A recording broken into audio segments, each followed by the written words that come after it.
Alright, তো আজকে আমার কাছে বেশ কিছু গুরুত্বপূর্ণ আপডেট রয়েছে, তো ভিডিওটি স্কিপ না করে সম্পূর্ণ দেখতে থাকো। তো সবার প্রথমেই কথা বলবো ভারত পাকিস্তানের ব্যাপারে। তো পাকিস্তানের রিকোয়েস্টে ভারত কিন্তু যুদ্ধবিরতির ঘোষণা করে এবং আমেরিকার প্রেসিডেন্ট ডোনাল্ড ট্রাম্পও একটি টুইট করে যে দুই দেশের সাথে মধ্যরাত পর্যন্ত আলোচনা করে সিজ ফায়ারের ডিসিশন নেয়। কিন্তু দেখা যায় ঠিক কয়েক ঘন্টা পরেই পাকিস্তান এই যুদ্ধবিরতির নিয়ম লঙ্ঘন করে ভারতের কাশ্মীর ড্রোন অ্যাটাক শুরু করে, যার মুতোর জবাব কিন্তু ভারতও দেয়। আর এরপরে অনেকেই তাদের ক্ষোভ উবরে দেয়, যেমন শিবাজি এক্সপ্লোরার লেখে ceasefire violate by Pakistan, এই দেশটার প্রতি কোনো বিশ্বাস নেই, জঘন্য একটা দেশ।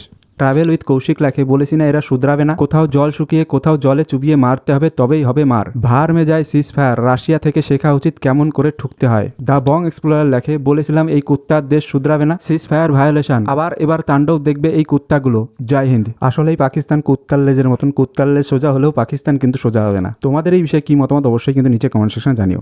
নেক্সট কথা বলবো অপরাজিতা দুনিয়া আর রীতা মণ্ডলের ব্যাপারে। তো রিসেন্টলি তোমরা সবাই জানো ভারত পাকিস্তানের মধ্যে একটি যুদ্ধ পরিস্থিতি প্রায় শুরু হয়ে গেছে। তো এর মধ্যে এরা কি করেছে, ভারতের বিএসএফ এর ইউনিফর্ম পরে ফেসবুক রিল বানানো শুরু করে দিয়েছে ভিউ আর টাকা কামানোর জন্য। এদের হাঁটুতে যে বুদ্ধি সেটাও এদের নেই, যার জন্য এদের এগেনস্টে একটি পুলিশ কেস করা হয় ভারতের বিএসএফ এর ইউনিফর্ম ডিসরেসপেক্ট করার জন্য। আর আমার মনে হয় এদের এগেনস্টে পুলিশ কেস করে একদম ঠিক কাজ করেছে। তোমাদের কি মতামত অবশ্যই নিচে কমেন্ট সেকশনে জানিও। নেক্সট কথা বলবো ট্রাভেল উইথ কৌশিকের ব্যাপারে। তো রিসেন্টলি ট্রাভেল উইথ কৌশিক তার ইনস্টাগ্রাম স্টোরিতে একটি স্টোরি দেয় এবং সেখানে সে বলে সে যখনই ভিডিও আপলোড দেয় তার সাবস্ক্রাইবের সংখ্যা কমে যায়। আর ঠিক কী কারণে সাবস্ক্রাইবের সংখ্যা কমে সেই বিষয়ে সে যেটা বলে, যারা আমরা সোশ্যাল মিডিয়া নিয়ে কাজ করি না তারা জানি যে যখনই আপনি কিছু সত্যি কথা বলবেন তখনই অনেকের গায়ে লাগবে। যারা আজকে আপনাকে ভালোবাসছে কাল তারাই আপনাকে ঘৃণা করবে। এই মুহূর্তে যে পরিস্থিতি চলছে সেই পরিস্থিতিতে আমার দেশকে যারা গালি দিচ্ছে তাদের বিরুদ্ধে আমি যদি কথা বলি তার ইফেক্টটা কি দেখবেন। দেখুন, একটা ভিডিও দেওয়ার সঙ্গে সঙ্গে 29 জন আনসাবস্ক্রাইব করে বেরিয়ে যাচ্ছে।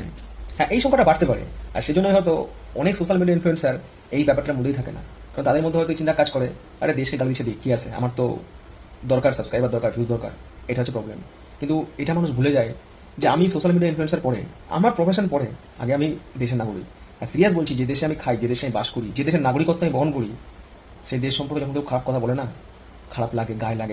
নেক্সট কথা বলবো দ্য বঙ্গায়ের ব্যাপারে। তো রিসেন্টলি তোমরা সবাই জানো সাইবার অ্যাটাক হচ্ছে, সেটা পাকিস্তান থেকেই করা হচ্ছে অ্যাকচুয়ালি এই যুদ্ধ পরিস্থিতিতে। তো সেই বিষয়ে বঙ্গায় তার ইনস্টাগ্রাম স্টোরিতে একটি স্টোর দেয় এবং সে যেটা বলে, কাল বা তারও আগে থেকে ইন্টারনেটে প্রচুর ফেক নিউজ ঘোরাফেরা করছে, তাই কোনো নিউজ ছড়ানোর আগে প্লিজ যাচাই করে নেবেন। আমি তো বলবো মিনিস্টার অফ ডিফেন্স, ইন্ডিয়ান আর্মির অফিসিয়াল পেজ, গভর্নমেন্টের অফিসিয়াল পেজ, এখান থেকেই কোনো নিউজ এলে সেটা বিশ্বাস করবেন। নিউজ মিডিয়াকে চট করে বিশ্বাস করবেন না, কারণ অনেক সময় যাচাই না করে তারা অনেক ভুল নিউজ পরিবেশন করে ফেলছে। দ্বিতীয়ত সাইবার অ্যাটাকের চেষ্টা করা হতে পারে, তাই হোয়াটসঅ্যাপ, ইনস্টাগ্রাম একটু সাবধানে ইউজ করবেন এবং হোয়াটসঅ্যাপে গিয়ে অটো ডাউনলোডটা অফ করে রাখবেন। চট করে কোনো আননোন নাম্বার থেকে কোনো টেক্সট এলে, কোনো পিডিএফ ফাইল এলে, ইমেজ এলে, ভিডিও এলে চট করে খুলবেন না, ডাউনলোড করবেন না। দ্বিতীয়ত সব ফোনে অ্যান্ড্রয়েড, তারপরে আইফোন এমার্জেন্সি অ্যান্ড সিকিউরিটিতে গিয়ে গভর্নমেন্টের যেই অ্যালার্ট থাকে সেটা অন করে দেবেন, যাতে আপনি কোনো ইম্পর্টেন্ট কোনো মেসেজ, ওটা ডিফল্টে হয়তো কিছু কিছু কোনো অফ থাকে, অন করে দেবেন যাতে ওই মেসেজগুলো পান। এবং আর বাকি বলবো যে ভরসা রাখুন দেশের ওপর, আর্মিদের ওপর, অযথা ভয় পাবেন না এবং ভুল নিউজ ছড়াবেন না। তো এখনকার পর্যন্ত এইটুকুই। দেখা হচ্ছে নেক্সট ভিডিওতে, ততক্ষণ থ্যাংক ইউ অ্যান্ড বাই।